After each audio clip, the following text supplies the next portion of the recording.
വെള്ളാപ്പള്ളി നടേശനെതിരെ രൂക്ഷ വിമർശനവുമായി മുതിർന്ന കോൺഗ്രസ് നേതാവ് VM സുധീരൻ.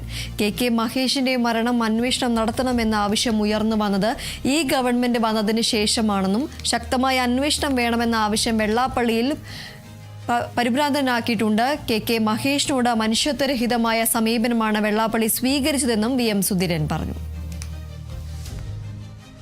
നിരവധി കുറ്റകൃത്യങ്ങൾ, നിരവധി ക്രിമിനൽ കേസുകൾ, യഥാർത്ഥത്തിൽ സ്വന്തം കാര്യം നേടിയെടുക്കുന്നതിന് വേണ്ടി, സ്വാർത്ഥ താല്പര്യങ്ങൾക്ക് വേണ്ടി ഒരുപാട് കാര്യങ്ങൾ ചെയ്യുക, പാവപ്പെട്ടവനെ ചൂഷണം ചെയ്യുക, അവന് വേണ്ടി വിഭാവനം ചെയ്ത സമ്പത്ത് ചൂഷണം ചെയ്യാൻ ശ്രമിക്കുക, അതിൻ്റെ പേരിൽ നിരവധി കേസുകൾ നിലനിൽക്കുക. ഈ മഹേശൻ്റെ വിഷയം തന്നെ എന്താ?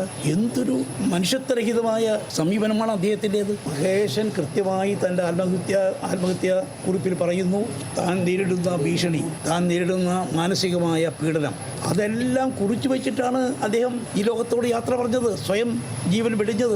ശരിക്കു പറഞ്ഞാൽ അതേക്കുറിച്ചൊരു അന്വേഷണം സത്യസന്ധമായി നടത്തിയാൽ വെള്ളാപ്പള്ളിയുടെ സ്ഥാനം എവിടെയായിരിക്കുമെന്ന് ഞാൻ പ്രത്യേകിച്ച് പറയേണ്ടതായിട്ടില്ല. പക്ഷേ തൻ്റെ ആ സ്ഥാനം, പദവി അത് ദുരുപയോഗപ്പെടുത്തി അന്നത്തെ ഭരണാധികാരികളെ സമ്മർദ്ദത്തിലാക്കി സ്വാധീനിച്ച് ഇതിൽ നിന്നെല്ലാം രക്ഷ നേടാനാണ് ശ്രമിക്കുന്നത്.